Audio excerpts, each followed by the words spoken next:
On one cold and rainy night, 19-year-old Renisha McBride crashed her car on a Michigan street before hazily pulling herself from the wreck to look for help. Renisha was dealing with a concussion and a severe injury to her hand, but that wasn't all, and more would be uncovered about her mental state later. Despite this, Renisha made her way towards a nearby house and began banging on their door. Unfortunately, when the owner of the house finally opened the door, Renisha found herself facing the end of a shotgun and the end of her life.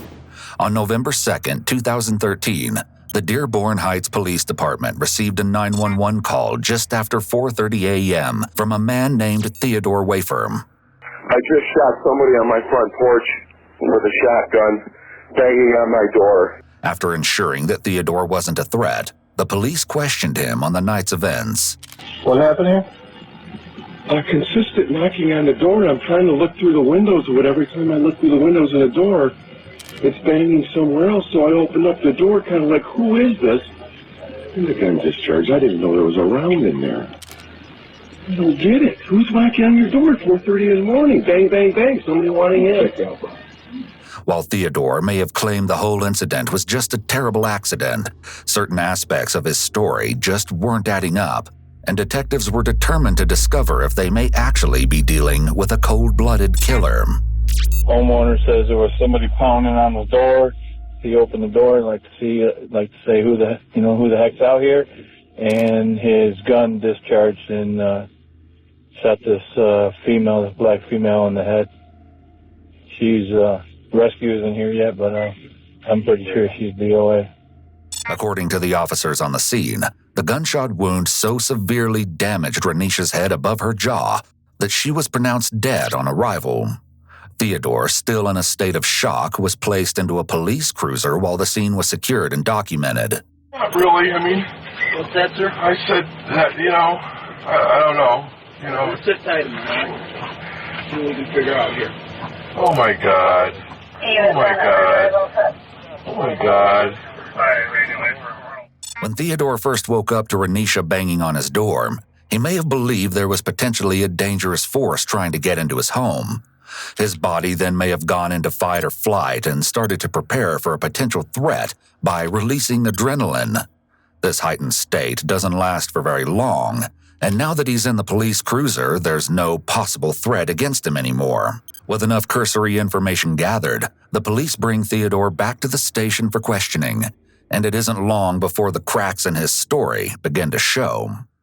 Well, why don't we just start out by, I know you've told officers at the scene, but I need you to tell me now. Just give me the scenario of what happened tonight, in your own words. Well, I don't really know how these proceedings work. I mean, am I being charged?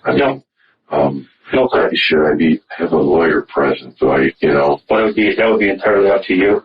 I mean, this is a very serious matter which just happened, I believe. Well, it is a serious matter to the young woman that's laying in court. We have to do a thorough investigation, and we have. Am I allowed back into my home now? I mean, when the officers are done with the scene processing and when the ME removes the body, yes. See, this is So.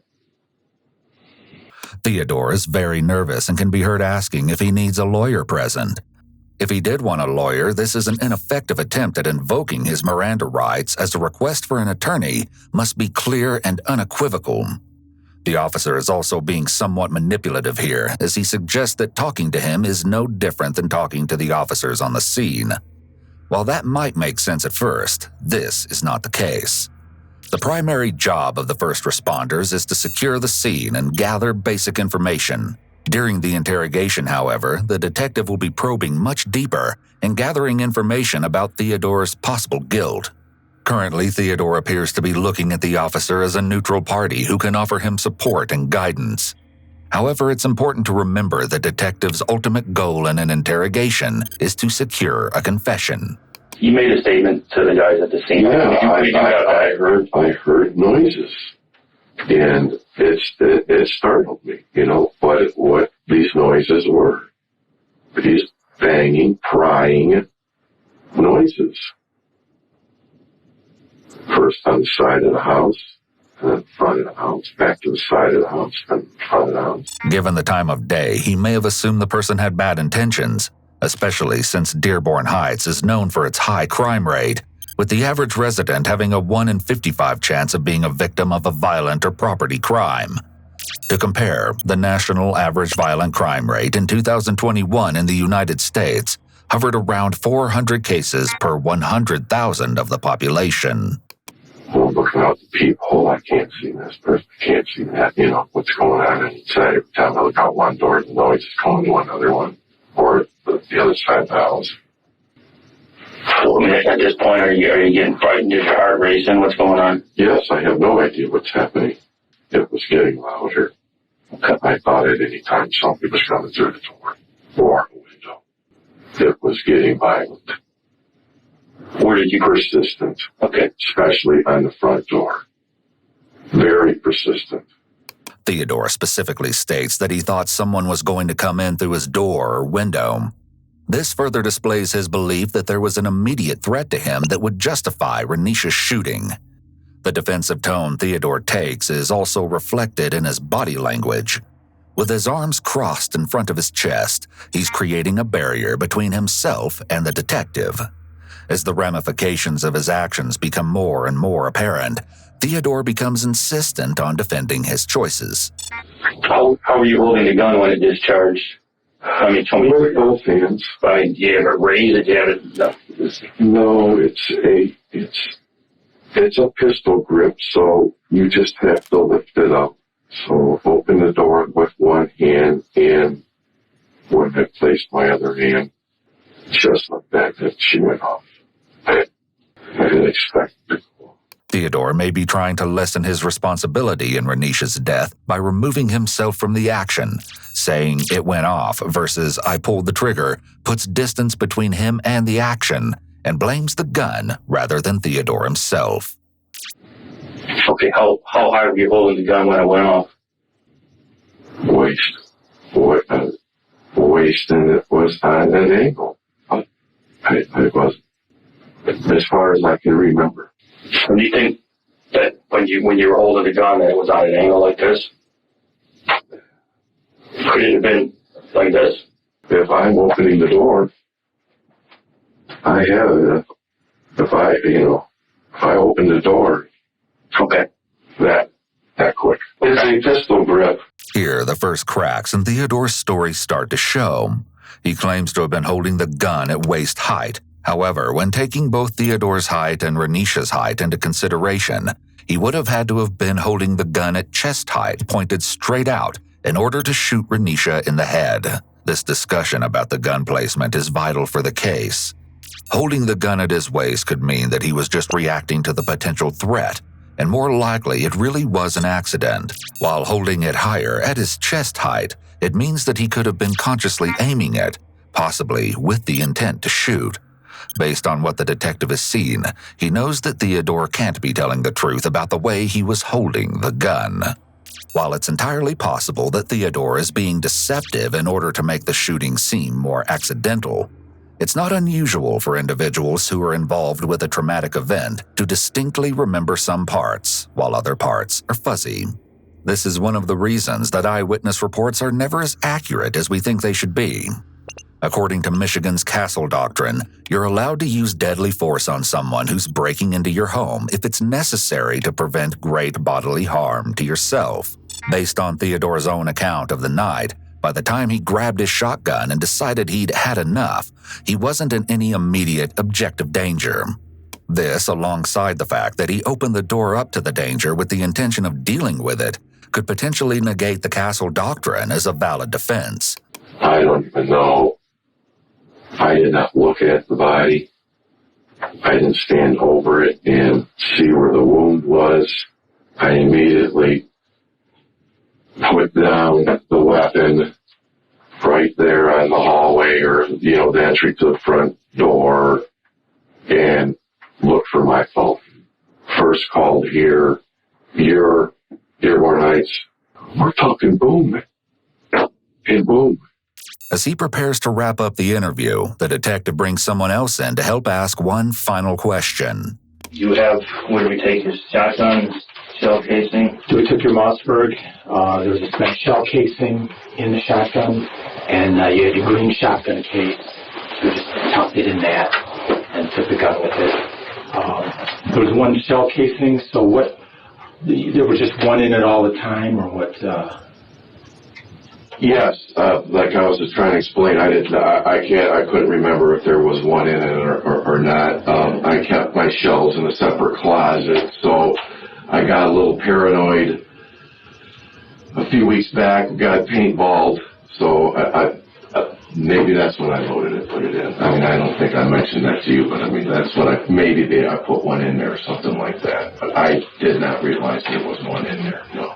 Following Theodore's interview, the police spent quite some time digging through every aspect of the case to make sure there was no crucial detail left out. During this investigation, they found out some intriguing details regarding the hours leading up to Renisha's death. According to police records, a 911 call was placed just before 1 a.m. to report a no-injury accident where a woman who was driving under the influence had been speeding down the street and struck a parked car. Although the woman driving had clearly been disoriented and possibly confused when she got out of the car, she had left on foot and wandered away from the scene of the crime. Police didn't arrive on scene until they received a call stating that the driver had come back to the scene. Unfortunately, by the time cops and EMS responded, she was already gone again. This driver was Renisha McBride, and had anyone been able to stop her from wandering off in her delirious and drunken state, she may never have ended up on Theodore Wafer's front porch. On the flip side, some say Renisha would have never ended up on Theodore's porch if she hadn't been drinking and driving either. You'll notice that was a 3-hour difference between the time that the 911 call was placed about the car accident around 1 a.m. and Theodore's call to 911 at 4:30. To this day, it's unclear where Renisha was during this period of time, but her family believes she was disoriented from her head injury and seeking help. Theodore eventually received charges for murder in the second degree and manslaughter, as well as a felony firearm charge. While Theodore may have claimed that his gun accidentally misfired during his initial interview, this claim actually changed by the time he got to court. Instead, he and his lawyer were insisting that Theodore intentionally fired out of self-defense because he was scared that Renisha was trying to break in. Despite Michigan's Castle Doctrine, the judge ultimately ruled that nothing Renisha did was intense enough to justify Theodore being legitimately scared for his life. In the end, Theodore was found guilty on all charges on September 3, 2014, and received 15 to 30 years for his second-degree murder charge, 7 to 15 years for the manslaughter charge, and finally, a 2-year sentence for the felony firearm charge, with all of these sentences served concurrently. While Michigan may not have the death penalty, Theodore's lawyer argued that the judge had basically given the then 55-year-old man a death sentence, as he's likely to spend the rest of his life paying for his actions. Just when it seemed that Theodore's case was officially put to rest, he made an appeal in 2015 to overturn his conviction. To the surprise of many, the Michigan Supreme Court heard Theodore's case and actually vacated his manslaughter conviction. In Michigan, the second-degree murder statute requires that the defendant acted with malice, whereas the manslaughter charge implies that the defendant didn't. Seeing the contradiction in these convictions, the court determined that having both convictions was a violation of Theodore's rights. With one of his convictions vacated, there was a slight chance that Theodore could come out of this with a shorter sentence. However, at his resentencing on June 22, 2022, the judge stated there were strong reasons for Theodore's original sentencing and gave him 15 to 30 years for second-degree murder. While he may no longer have the manslaughter conviction, ultimately Theodore will serve the same amount of time behind bars.